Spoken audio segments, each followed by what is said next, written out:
Welcome back, Rhetoric Warriors podcast, a broadcast of the Ethical Persuasion Institute, which doesn't exist yet, but will if things work out.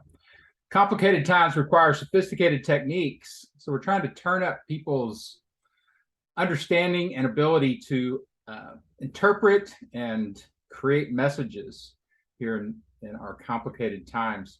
Politics got broken, so I was like, you know what? I think I should resurrect my rhetoric PhD and see if I can do some good things with it. I'm Dr. Dan, American rhetorician, late night comedy writer, and stand-up, founder of Rhetoric Warriors. The purpose of the show is I talk to comedians about their politics because they have different views about things, and I uncensor them. I will let them say whatever they want. And I also convert conservatives on here because I think they've jumped off the Democratic rails and actually have techniques to go back and pull them out of their mesmerization. And I talk persuasion pros, social issue people, messaging pros of all kinds, and straight up rhetoricians. My guest today, very fascinating to me, this area of our messaging world. She's a messaging pro, super experienced in journalism, nonfiction, and especially ghostwriting. Over 20 books that she's ghostwritten, including books for the First Lady Jill Biden, Senator Tammy Duckworth, and many of the Hollywood elite. So we're going to talk to her about all this process. Lisa Dickey. Howdy. Happy to be here. Good solid Southern greeting from a Florida person. Howdy. Oh yeah. Listen, I hear that Southern accent you have. My whole family's from the South, so you know I'm hearing over there. Yeah, there's a little bit of Kentucky still left in me. Yep. I escaped when I was 17, went to college, but it never really goes away. It never goes away. It's true. Well, why don't you introduce yourself a little bit for us? Just give us a quick orientation. I read through your bio and I've sort of seen what you do, but let everybody know kind of what your background is. Yeah, so I've been helping people write books since about 1997. And that involves, sometimes it's ghostwriting, sometimes it's something we call book doctoring, which is they do a bunch of the writing and then I help them fix it, make it better. It's all nonfiction. A lot of it is memoirs, which is my favorite thing to do. I love storytelling. It's basically feels like you're writing a novel, but it's a true story. And previous to that, I was a journalist for a couple of years. I lived in St. Petersburg, Russia. I had studied Russian in college and I decided to live there and try to write some stories and see if I could sell them and make a career. Good fun. Did that for a while and worked at WashingtonPost.com for a little while as well, where I met a mutual friend of ours, you and me, our friend Tammy Kennan. And yeah, I just have always been interested in writing, and it took me a while to figure out how to get there. I didn't start until I was in my late 20s, but I feel like I've made up for lost time since then. It's definitely a corral of people in the world, right, who are still attached to the written format. Like just, yeah, it works in your brain. It works for what you want to do every day. Mm-hmm. They're still out there. Words. Yeah. Even though you know, the digital, I ran into this a lot when I was a professor teaching. I taught screenwriting and TV writing and speech writing and, you know, even journalism for a little bit. And just, it's so unfamiliar to so much of the young population now, just the hardcoreness of reading and writing. But I think when I was growing up, we talked about I got out of Kentucky essentially through books, right? Kentucky wasn't that interesting, so I just read everything that was interesting, written by interesting people, and it just becomes a part of the way you see the world. Yeah, it's very true. It's very true. And I mean, I can remember my dad saying to me, you know, I said, oh, I'm going to move to Russia and become a writer. And he said, listen, I'm glad you enjoy writing, but you can't make a living doing it. Because he was a Navy guy, he was a Navy officer, and he was terrified I was going to end up broke and, you know, coming to them for money and whatever. And yeah, it's just I think people can make a living doing it. I don't think it's easy, but I'm really going to try. So yeah. Yeah, I think there'll always be that niche, right? Of it's always there. I mean, writing isn't going away, even if it's not the favorite format right now. So you need people that Mhm. can do it. It's really, yeah, it's, I mean, as popular as a lot of these other media have become, book sales are still really strong and people are still buying books and reading books, and I don't think, I hope that that's never going to go away. I think long form is something that people have to, focus on doing. I think everybody gets a little Twitterified, and then these little quick hits, but books do seem to be, they just keep on going strong, which is great. It's really nice to see.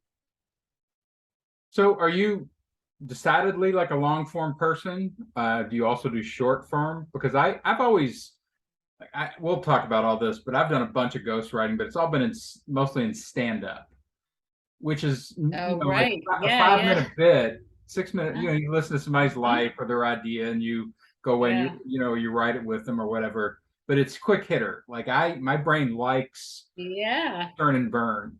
Yep.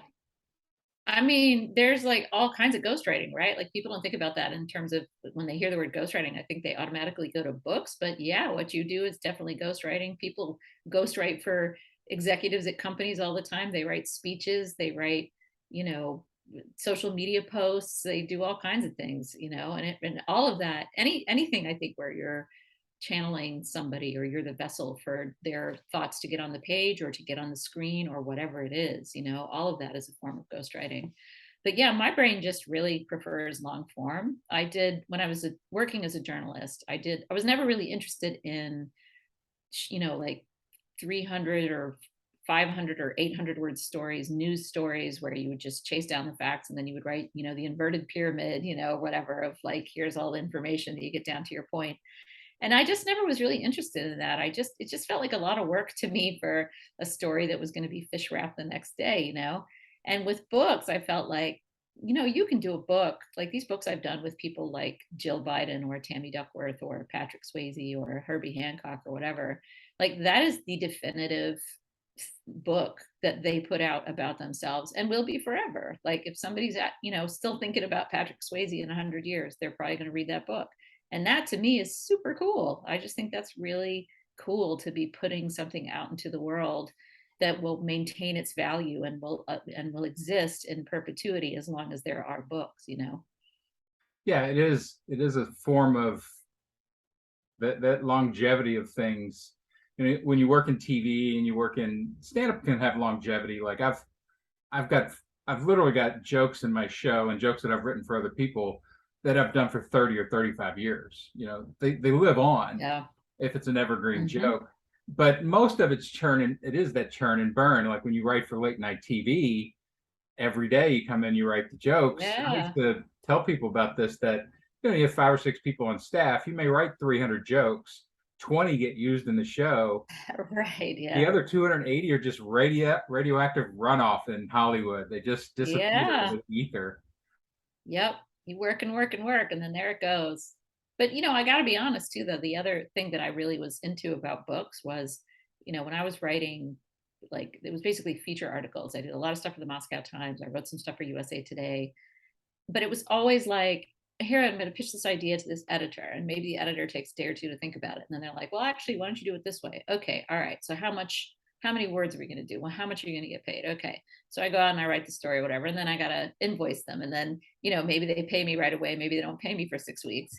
And it was just this, it just felt like I was on a treadmill all the time. Whereas if you do a book, you're employed for whatever the period of time is that you're doing the book. And that can be, I mean, in my case, the shortest one was like 5 weeks and the longest one was 2 years. And so it's like, okay, I'm going to do this. Here's what I'm going to make. And I don't have to run around chasing stuff down. And I can really sink my teeth into something and really learn. Like, I mean, doing a book with Herbie Hancock's like, it's like I got a master's degree in jazz, just spending hours upon hours upon hours talking to him. He's absolutely the master. So it's like, oh, here I am learning about jazz from Herbie Hancock. Mhm. People would pay a lot of money for that, right? But instead, Yeah. I got paid to listen to him talk about jazz and then me, get it on the page with him. So that part of it is super, super cool. Yeah. For people, I think because I intellectualize everything, I'm half creative, half intellectual. And no matter what I do, I always step back from it and say, what did I just do and how did I do it? And then I tend to write it up. in some way. And I've done a lot of business communication over the last 5 to 7 years. I have a digital marketing agency in Austin with a partner, and I do the creative side and I do the persuasion strategy. And one of the things I noticed is that businesses never meta about their messaging process. Like Hollywood locks messaging down. Like there's a pipeline structure where 100 people can work on the same message, the show, all at once and keep it moving. But business doesn't work like that. They tend to scrum and scramble and brainstorm and not really have a process. And it always drove me crazy. And so I'm like, Yeah. where are the flaws? Like, and the first is information. They don't turn their chaos into actual ordered information. And as a writer, that once you get down to actually writing the message, if the information isn't clean, you can't work. Yeah. And so it's No, information and then some kind of strategy about what kind of message they want. They have to set that beacon, and then you can be functional as a message creator. Yep, that's very true. And it sort of points to one of the elements, I think, of what I do and what you do as well, right? Like if you are going to write jokes for somebody, or if I am going to write a book for somebody, in order to truly understand something, in order to like well enough to get it on the page, you have to really understand it, right? Like somebody can tell you something or explain something to you, but it's not till you turn around and try to explain it back to them that you start to understand where the holes are and where it is that you don't understand, right? So you have to get it in your head to such a degree. You just have to be supremely organized to do this kind of work, right? Like what we do. Like you have to really be like so structured and so organized and figure out here's the material and here's how this thing connects with that thing in order to do it well, And I think it's interesting because it's people think about like writers who make a living writing as basically, well, if you can write, you can do it. And it's like, not really. Like there's just this whole other thing. And when you're ghostwriting for people, there's a significant component of like therapizing them, honestly, like this psychological connection that you need to have and establish and the level of trust that you need to have. And it takes a tremendous amount of trust on the part of somebody to hire somebody like me and say, why don't you go out there and like be my voice? That's really hard. And I'm sure for you too, it's these stand-up comics who are, everything they do is very personal.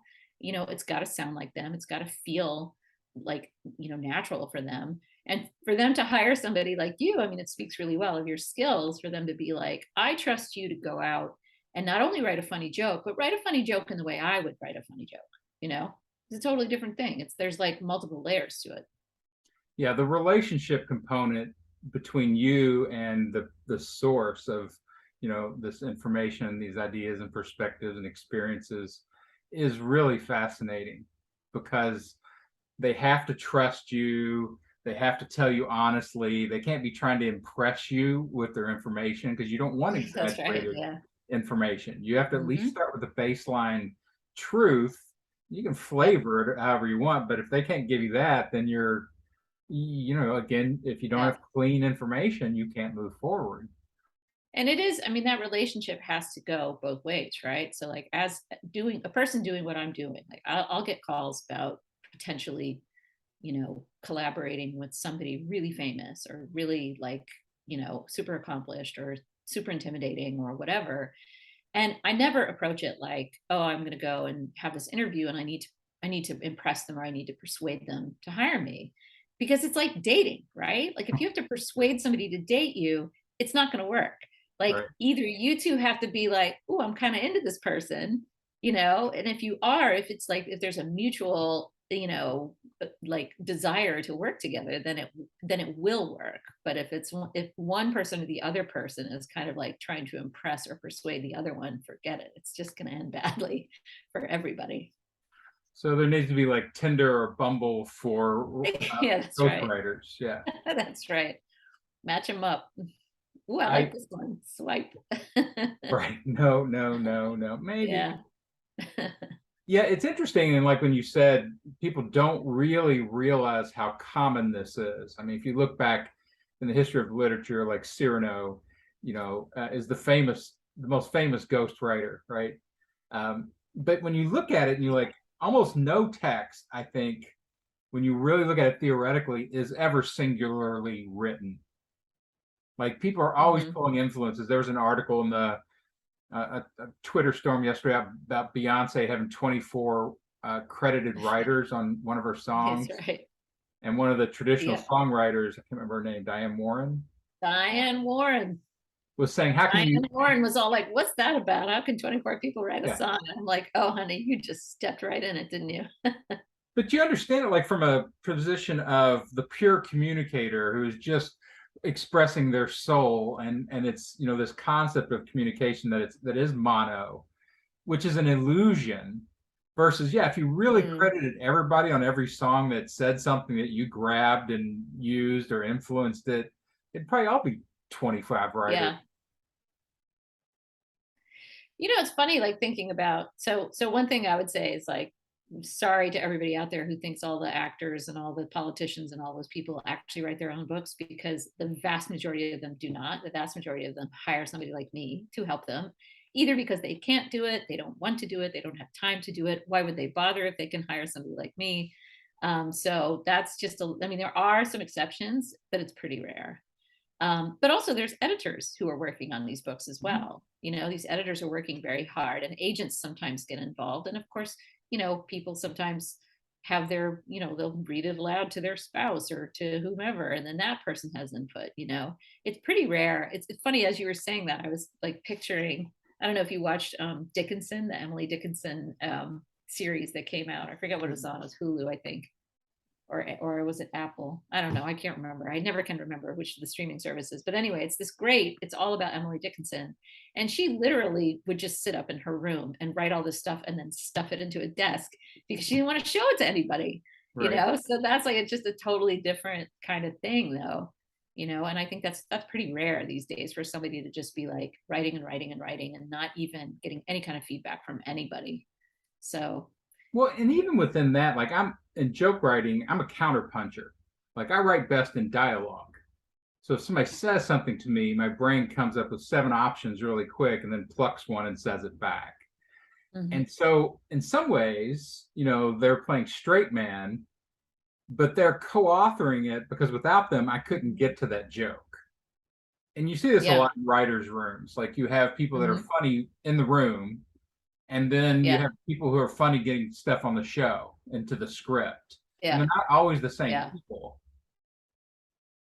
But the other thing too is that it's like, you know, the creative process. Like I love reading books about that interview writers on their process, because everybody's different. Some people are like, you have to be like, get up at 7 a.m, have your coffee, take your walk, sit down at 8, like everything has to be. And then other people are like, you know, sometimes you feel it and then you do it, and then sometimes you don't, and sometimes you have to go to a different place, and sometimes people are like, you got to sit in the same place every time. And everybody's different because everybody's creative process is different, right? So it may be that on Beyonce's new album, which by the way is absolutely magnificent, if you haven't listened to it yet, it is just mind-blowingly great. But like, maybe the best way to get those songs or pull those songs together was to have 24 people who are involved in whatever capacity. Now, some of those are, as Diane Warren learned, you know, yesterday when she tweeted that and immediately got piled on, some of that is samples, you know, some of that is music that has been made in the past and is being, you know, used also on a new song. But I think the more important point is like, why does Diane Warren care if 24 credited songwriters are on a song? Like, do you like the song or you don't like the song? Like, who cares? Everybody has a different process. Everybody can create however they want to create. And collaboration is an amazing thing. Like if you're able to collaborate with someone and have that kind of relationship that's going to elevate your art, that's pretty amazing. Or if you're Diane Warren and you write songs by like taking a walk on the beach with your dog and all of a sudden a full melody pops into your head, then that's great too. Like it's just, you know, however you create the thing, that's how you create the thing, you know? It is interesting though, all the issues that start to spring up within this, like the idea of the exalted genius author, right? And that's kind of what Diane Warren is clearly reacting against. She's like, these things just occur in my beautiful head. Versus you're patching this together from all these things, and that's probably a lesser type of communication. Like that's a lesser messaging. It's kind of what she got piled on for, right? It was funny how she did it, because she she kept acting like, I'm not judging. It's like she was clearly judging, like she was obviously judging, but she didn't want people to do what they did, which is to pile on her because she was judging, you know. But I don't know, it doesn't like, I just kind of feel like there are as many ways and methods of creating as there are human beings on earth, you know. And it's like, well, far be it from me to say this is lesser or not as good or not as whatever. I don't know. I mean, I don't really, I'm not as concerned with, well, how did you put this together as I am, well, how does it make me feel when I listen to it, you know? Yeah, and that's totally clearly, like I said, there's so many places with this is why I love rhetoric, because rhetoric will take all this apart and section it into where it's breaking and where it's not. And if you're judging it based on the outcome of the message, like, do we end up with a piece of art here, something interesting, something valuable? It doesn't matter how we get there. Right. Versus, do you look at the process and say, hey, here's 100 different processes. If we were to rank order them as far as the ones we think are, better or purer or more natural, like rhetoric gets railed at Hmm. a lot of times because it's it's seen as manipulation to be very sophisticated in your messaging techniques. And if you use unethical Hmm. techniques, sure, but you also do the same thing. You're very sophisticated with ethical techniques, but you're still Hmm. manipulating the message you're not naturally expressing. And so, Hmm. it just depends on where you end up locating your point of judgment. Right. Yeah. Like, I would think that even within ghostwriting, there's something of a hierarchy of, like, you're a high quality ghostwriter.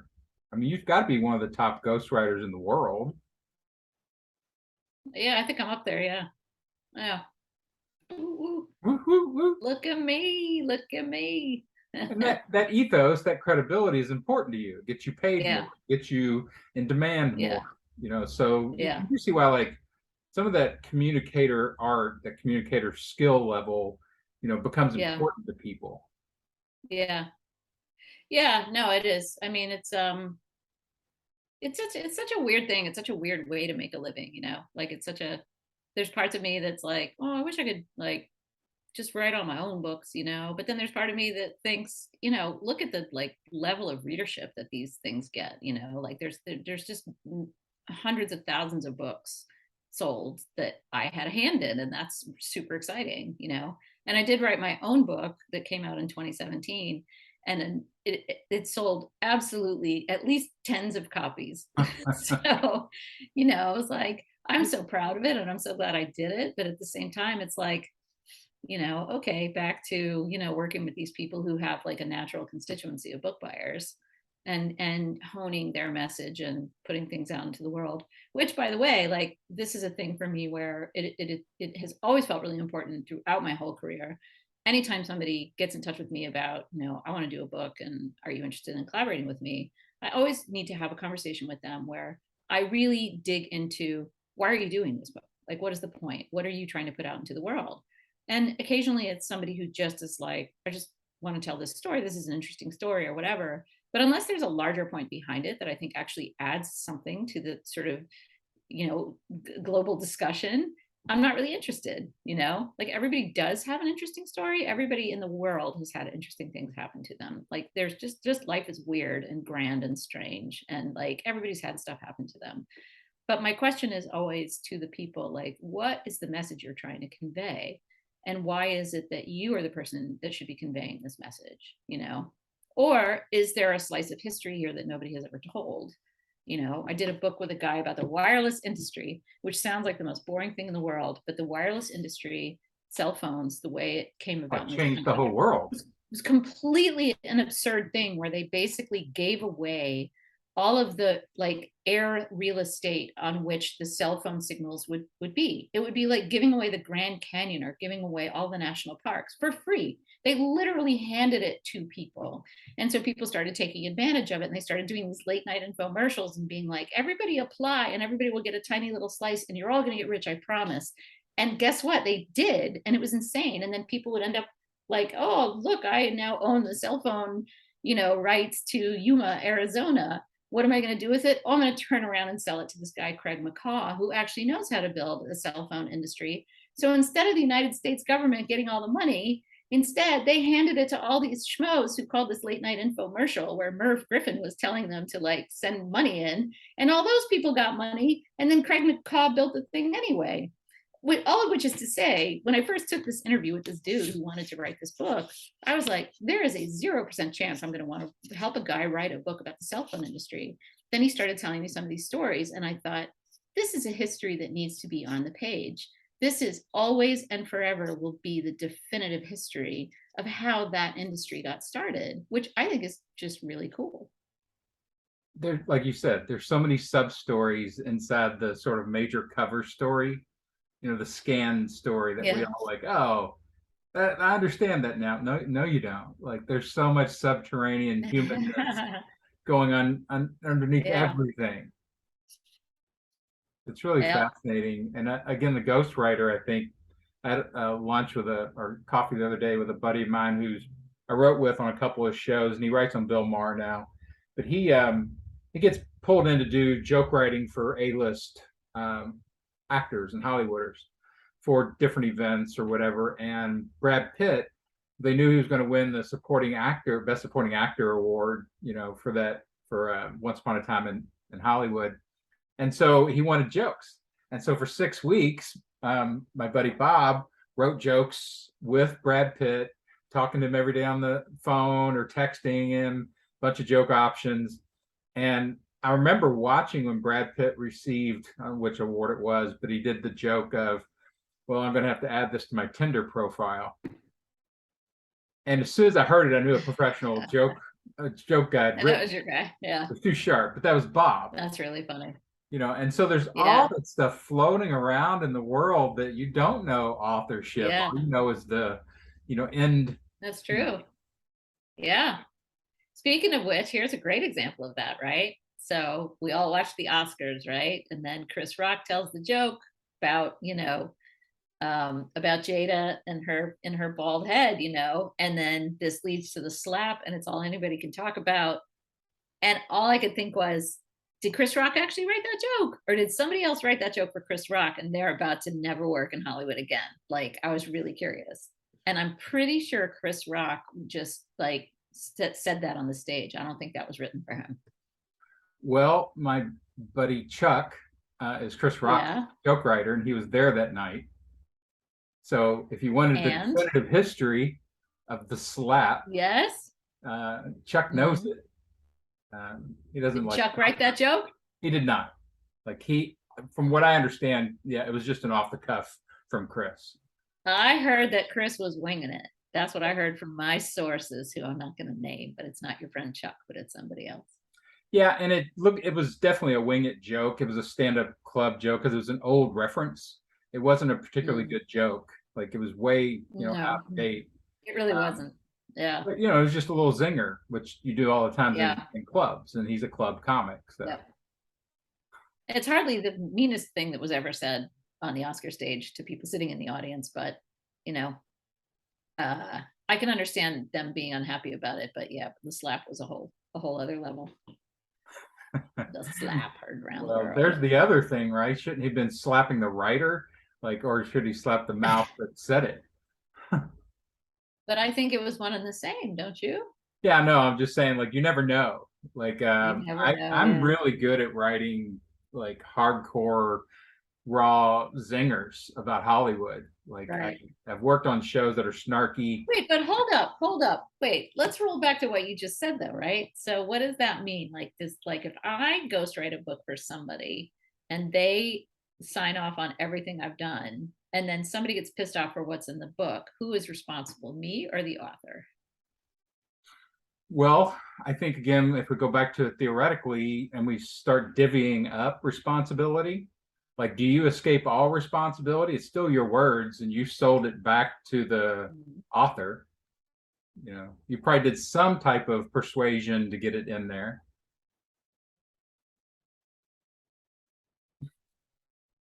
It's an interesting question, though, right? Like, who's ultimately responsible, particularly if my name's not on the book? well, there's blame and then there's actual responsibility, right? Right. Yeah. So Yeah. ultimately, and this is also odd because I do a ton of foundational symbol work for businesses, and which means their names, their slogans, the company persona, all the things that are going to stand for them out in the world.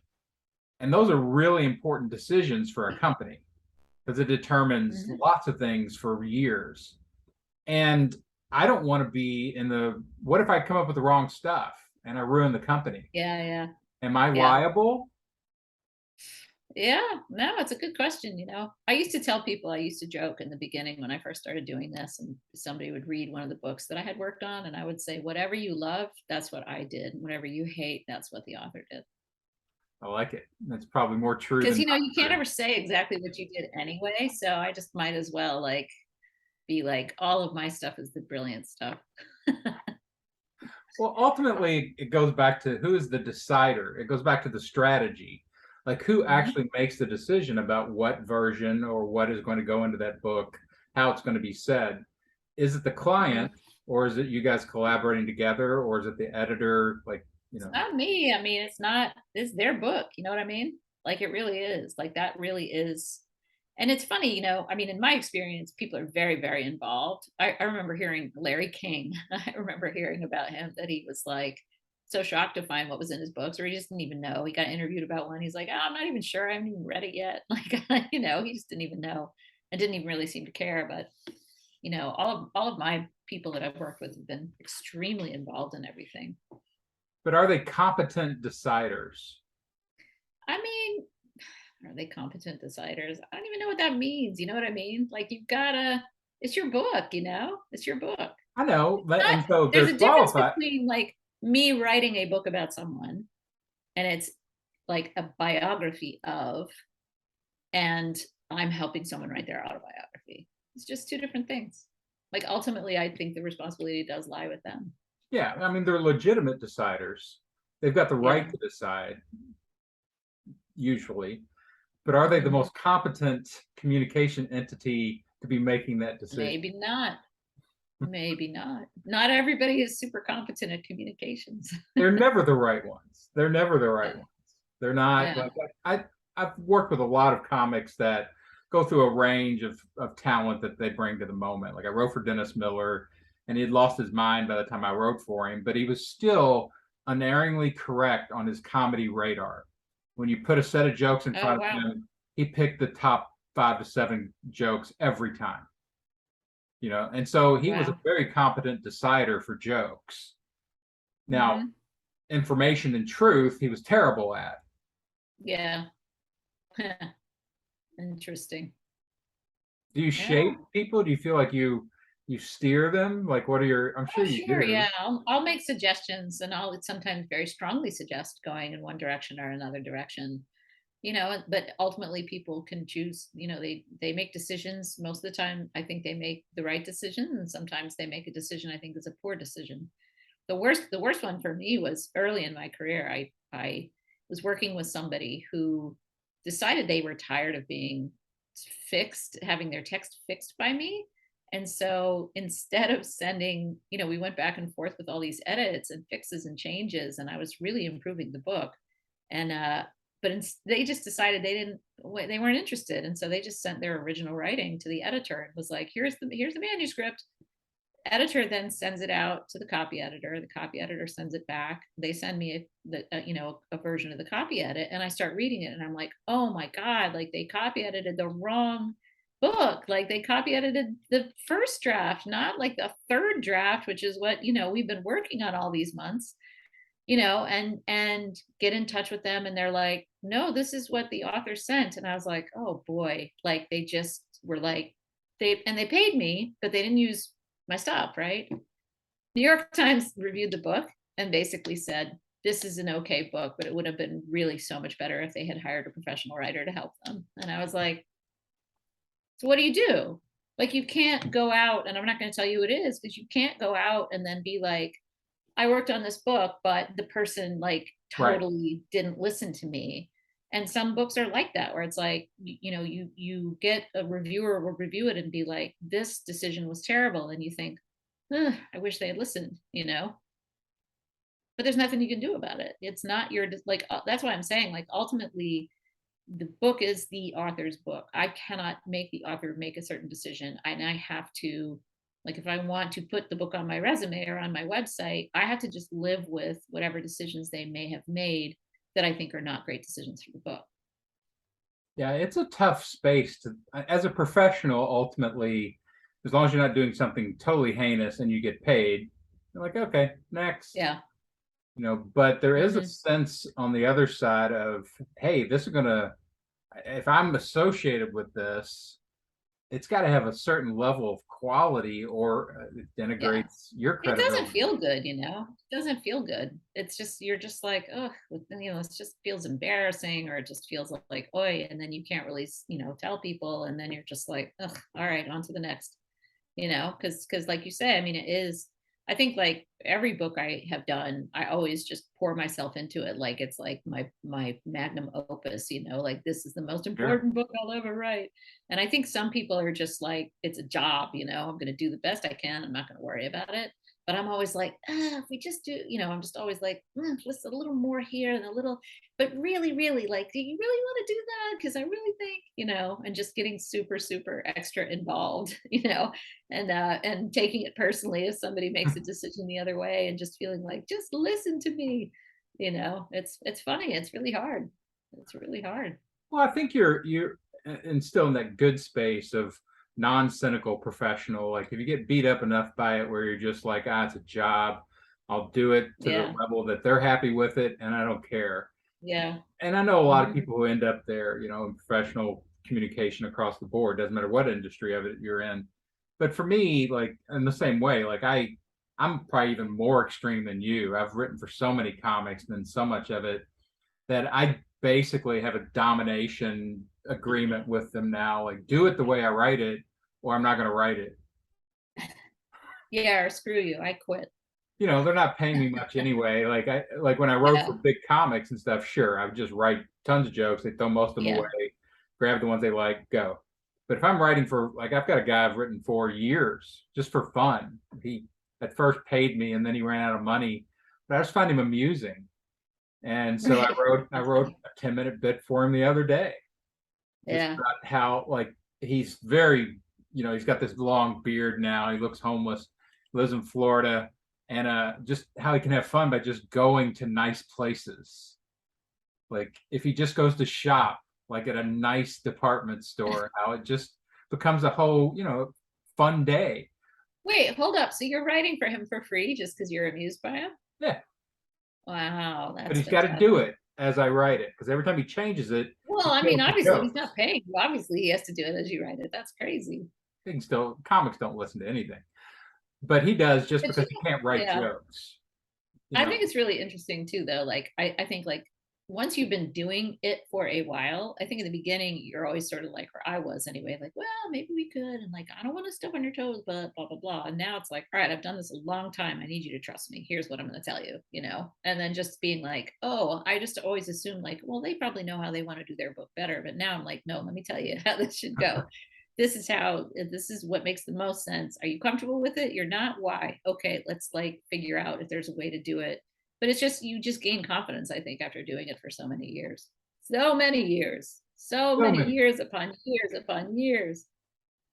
Well, and you do. A You lot of start to years. percolate up, right? And your super expertise Yeah. in this particular, form of Yeah. writing.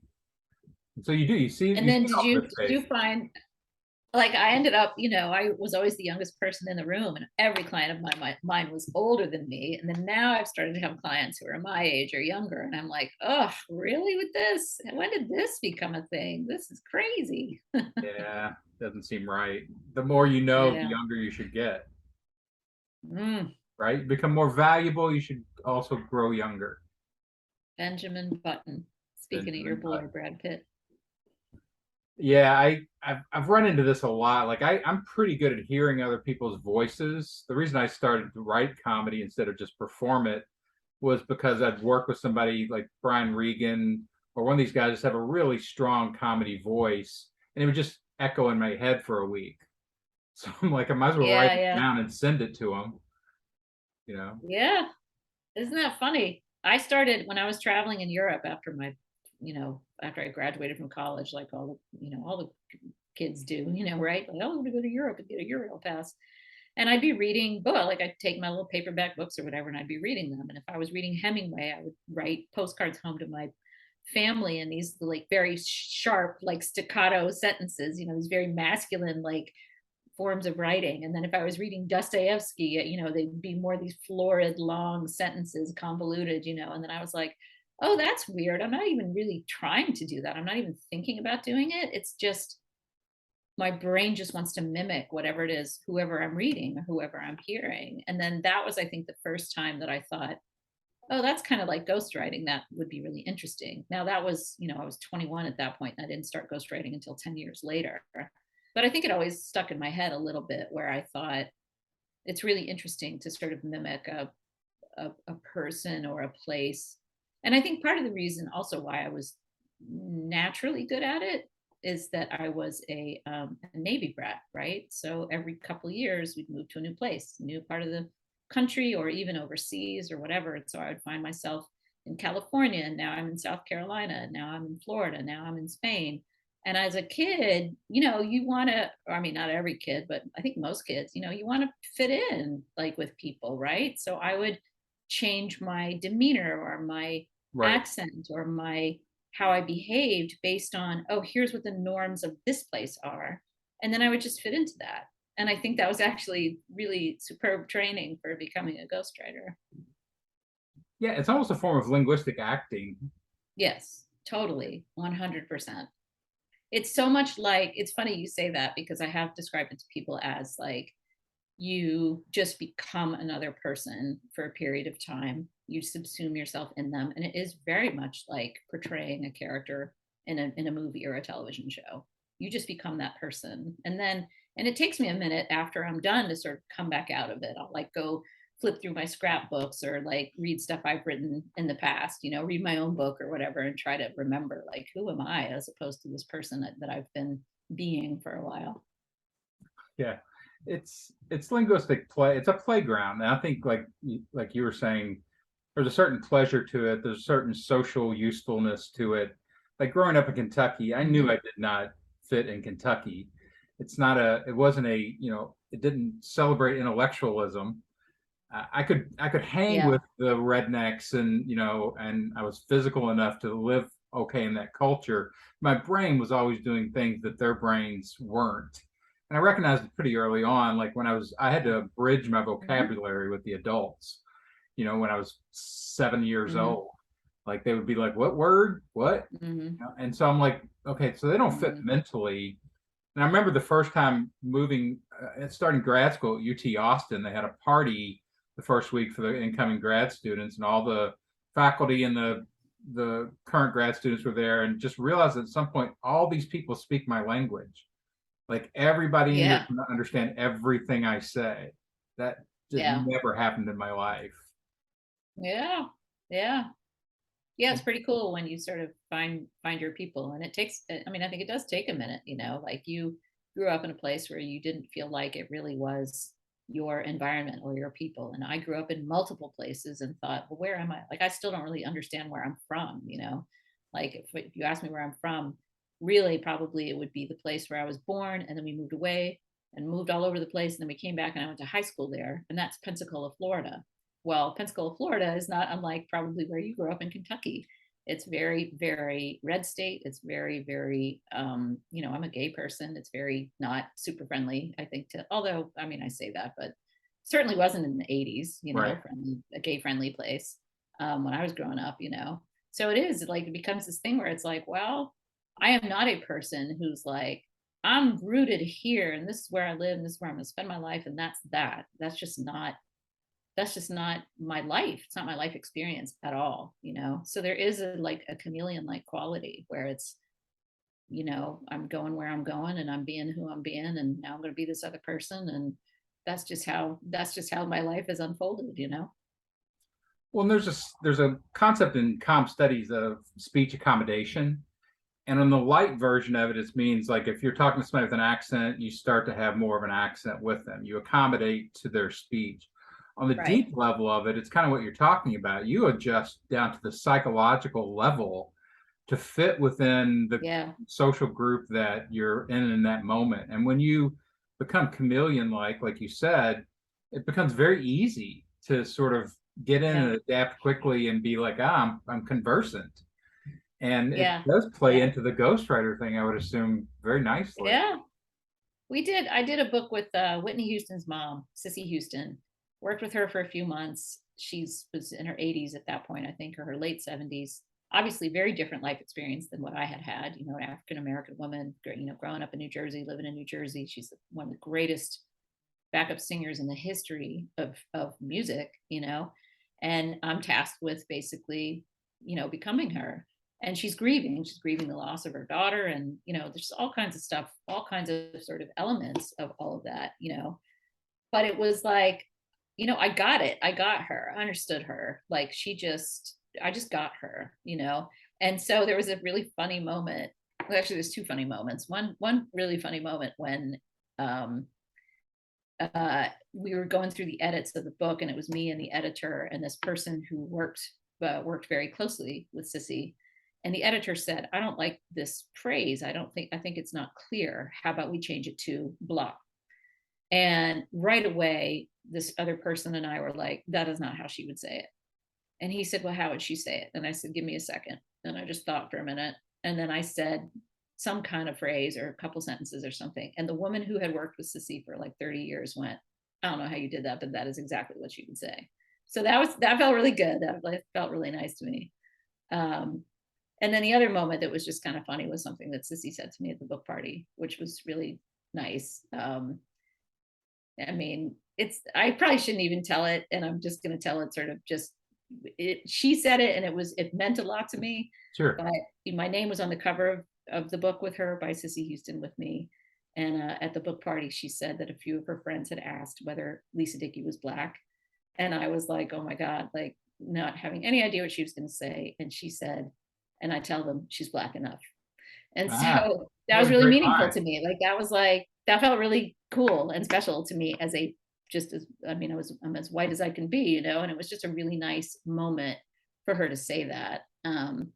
Which there's a whole other question about, like, I wish there were more, like, ghostwriters, people of color. Like, I don't know what the sort of politics are behind it all. So I just want to say all that. But I will tell you that that moment was very meaningful to me, to have her express that in front of a room full of people, of basically like, you did the thing, and you did it well. So that was really nice. Yeah, it is. I think back when you were talking about that, I was at the Late Late Show when Craig Kilborn was there and he quit. He was the only host, I think, in the history of Hollywood who had quit a show that wanted him back for late night. And we went through about a 3 month process where we had guest hosts, new guest hosts every night.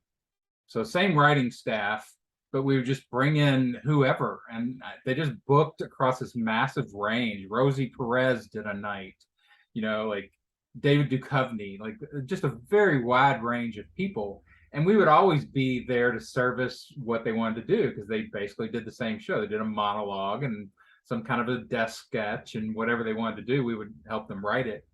And I remember some of them came in and they just were not used to having a staff, and the staff could only adjust so much. It was mostly, well, it was all white guys, mostly from the East Coast, Ivy Leaguers, and then me, from the South. So I had a little more range on some of the things than they did.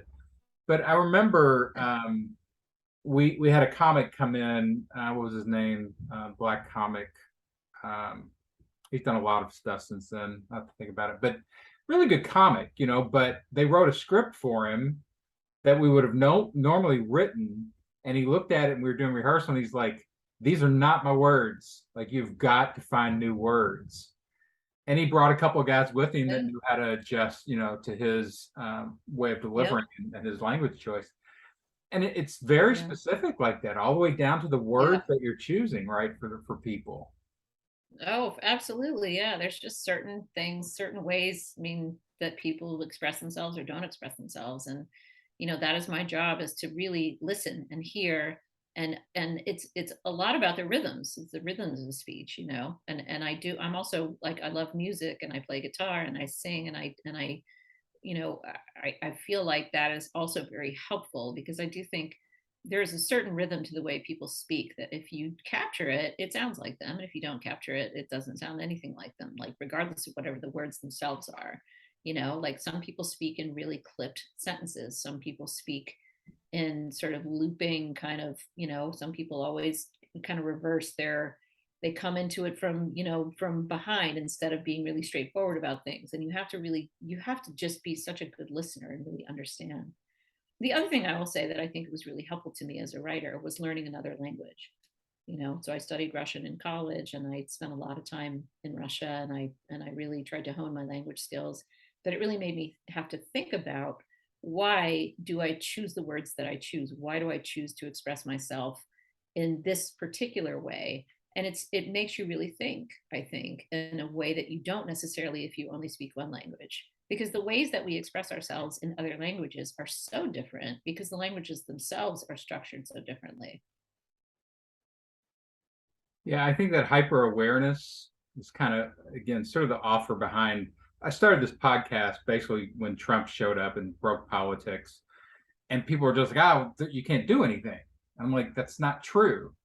What you can do is move." Like America's been very blessed in its politics for a long time. It's not violence. It's not, we've had a very easy go on our politics. I had a friend from Cuba who basically, got over here around the time of Bay of Pigs. He's like, "Y'all don't do politics. You don't understand politics. Politics is when Yeah. you're worried about somebody coming to your house to pull your family out in the middle of the night." So we've had it Yeah. very easy. So they show up and, like, you get some of these fascist techniques and some of these, unethical persuasion techniques start to get some primacy, and nobody's got a sophisticated enough way of dealing with it. So I'm like, okay, let's step back and pull from something like rhetoric that understands these techniques and can do things like, Mhm. when you look at the word choice for a ghostwriter, like knowing that if you pick the wrong word, and if it's wrong Yeah. enough, it's going to sound so sour in your It just client's clanks. ear. Yeah. Yeah, that's right.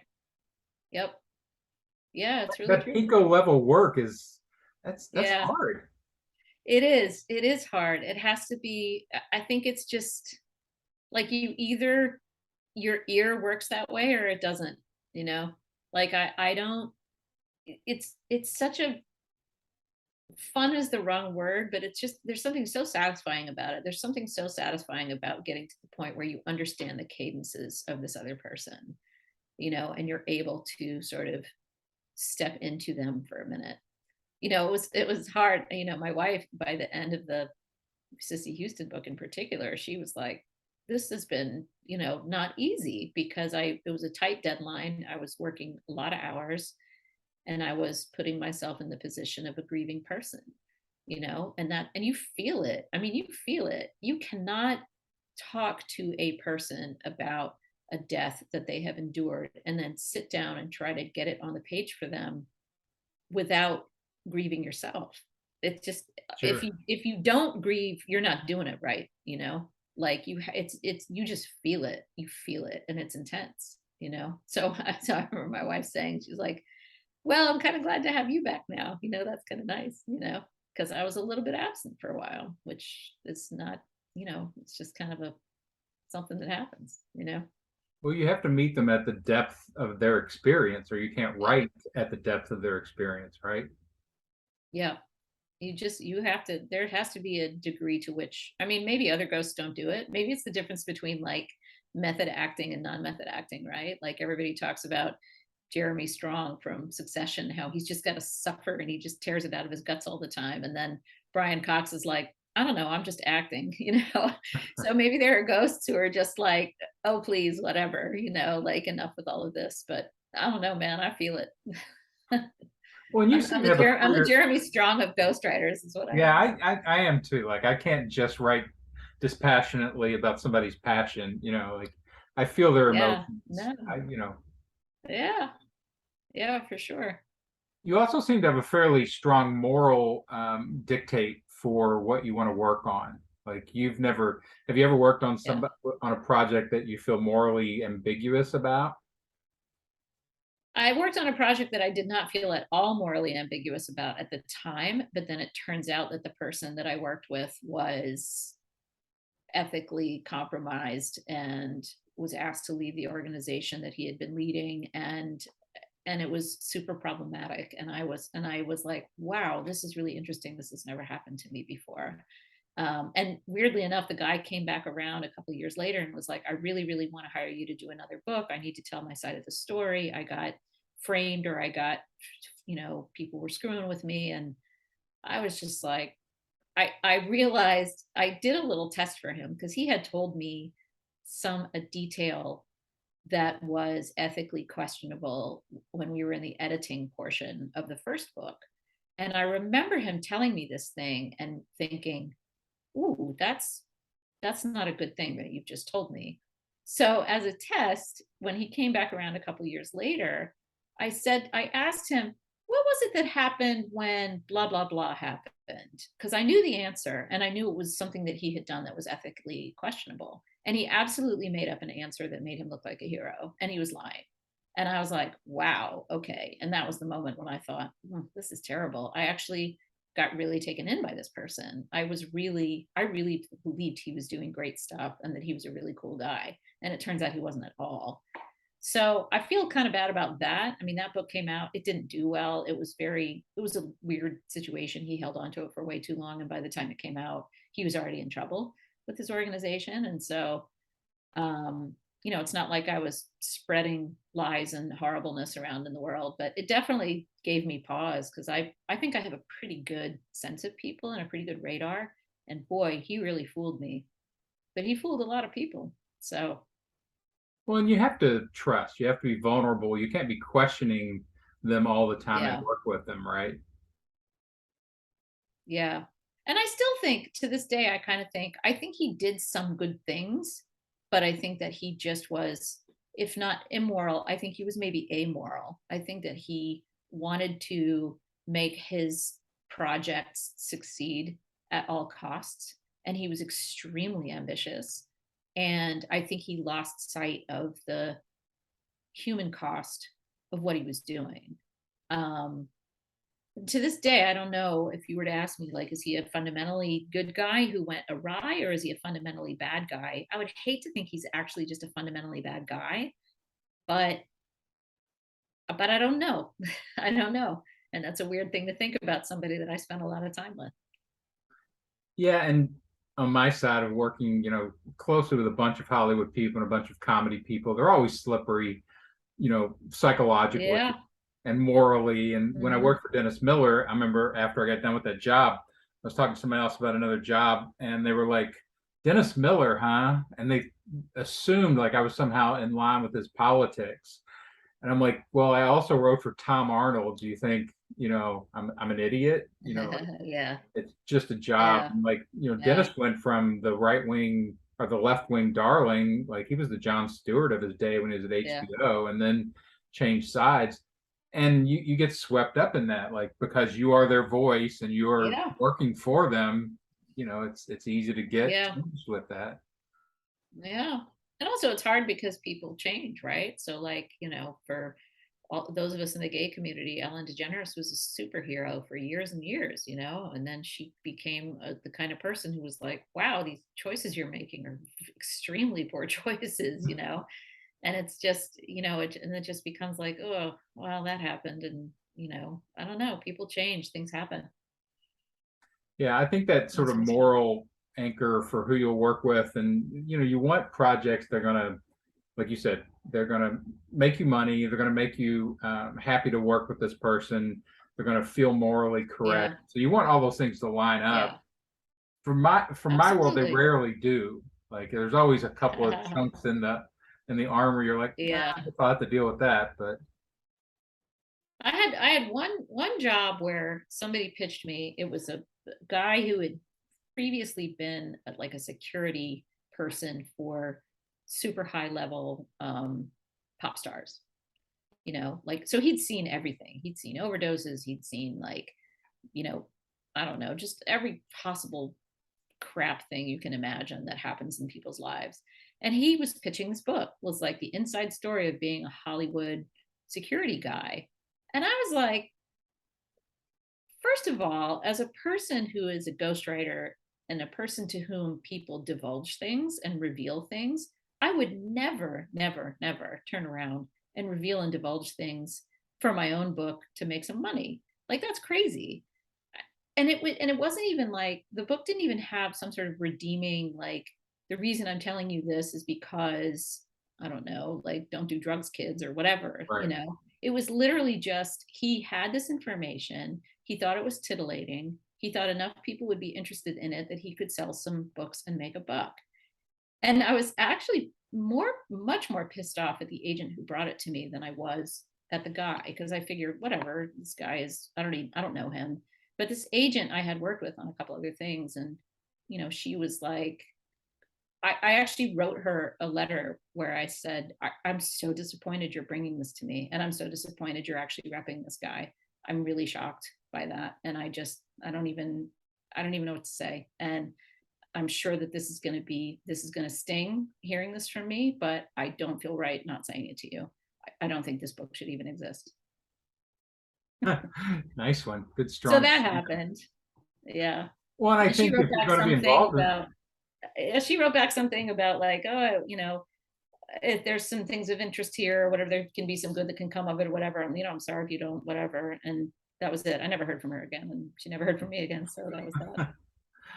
it's such an odd space when you do public messaging that has the potential to affect people, and the moral universe that comes lumbering over to get dropped on top of you. In comedy, Right. it's so weird now when you look at this theoretically. Comedy is supposed to be its own sphere. It doesn't run by the same rules Yeah. as the rest of the world. It doesn't have the same moral Hmm. structures as the rest of the world. And Yeah. if you Yeah. import True. those over into comedy, like the Chappelle thing, any of the shock comics, any of the social issue comics, they're going to stomp on minds no matter what. That's what they Yeah. do. Yeah. But if you start making moral Right. judgments about them versus comedy judgments, everything just gets crazy so fast. Yeah. Yeah. It's tricky. I It's think very even tricky. Ellen, I worked with Ellen when she was just a comic before she even got into TV. And she Hmm. was one of the top 5 most talented stand-up comedians I've ever seen. She was She's just insanely amazing. talented. She's insanely talented, and she's incredibly brave. And what she did, coming out in the way that she did, and the way that she handled herself, and she saved a lot of lives. I mean, she's this, like, no joke. She really changed the trajectory for gay people in this country 100%. But then, to have just lost the thread in the way that she did all these years later is just like, it's just it's saddening, honestly, I think. Well, and I think it is that weird, again, nobody can relate to that experience of becoming world famous, multi-millionaire, and know what it does Yeah. to you psychologically. You're not in the Yeah. same conditions and as you were like when she was just a not out comic, and then when she was an out Hmm. comic TV personality, and then when she's this Hmm. super, like, I can't imagine psychologically what that does to people. I can't either, but don't you think that in some ways it just amplifies or magnifies whoever it is that you really are at your core? Like, I mean, I don't know. Like, I don't the kinds of things that happen were just sort of like, I don't know. I mean, I've never been famous, so what do I know? But I would like to think that if I ever became globally famous, I would sort of remain the uptight, morality person that I think that I am. you I know. don't know. Everybody I know from my world that has flamed up or flared up into the public eye for real has weirded out. They've all gone Really? weird somewhere Yeah. or another. Well, yeah. I don't know. So, well, this has been super fun. I don't want to keep you. I usually do this about an hour, Yeah. but you've got this deep experience. Like I said, it really interests me when people like, have come from this world of, sort of they're feeling their way through a medium and language and writing and looking around the world. Where can I apply this, both for moral things and Hmm. professional things? And you've clearly found a Yeah. nice slice. Yeah. I mean, I'm really glad I kind of fell into this work. It was just But it turned out it's a very weird set of skills you need to have to do it. And I just happen to have those skills. And so it's very lucky, I feel like, that I fell into it because it just was it was a good fit for me. So Are you doing yeah. something now you want to, I don't know, I don't guess you need to promote it. They promote it. Like, I know, right? I can't really like the next book I'm doing. I think pretty sure my name's gonna be on the cover with the person, but it'll come out in 2023, and then I'll put it up on my website. Y'all can look at my website and see everybody I've worked with. Everybody except for one. There's one person I'm not allowed to put up. She's the most ah, famous one of all, probably. But anyway, yeah, I've run into that too. Like some comics don't want to be people to know that they didn't write those jokes. I've literally been standing next to a comic that I've known forever and I've written for, and somebody will come and go, "Oh man, that bit about that was great," and he just like, thanks, And then other comics are like, "Well, talk to the guy who wrote it. He's right here." So you never know what psychologically what so they need irritating. to Yeah. Yeah.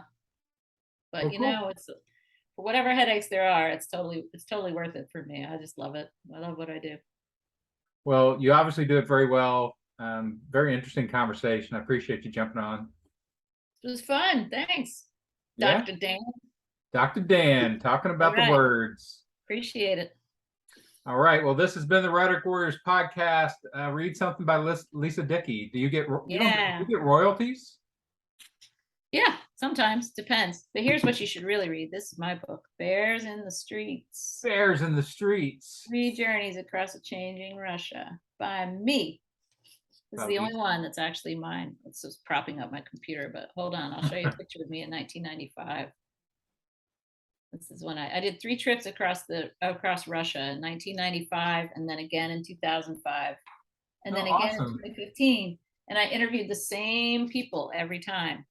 20 years of interviews. It's like the 7-Up thing. It's like, yeah, I was thinking as soon as you said that. Like, that's a cool idea. So it's kind of fun. Check it out. Check it out, Bears in the Streets. Boost if 10 of you buy it, you'll double my sales. It would be great. All right, well, that's going to be our goal with this episode is to double her sales on this. That's right. Do it. All right. Well, thanks, Lisa. Appreciate it very much. All right, Dan. I appreciate it. That's fun. Yep. This has been the Rhetoric Warriors podcast. As always, get out there and persuade some people. They need it. You can do it. Go do it. Go do it.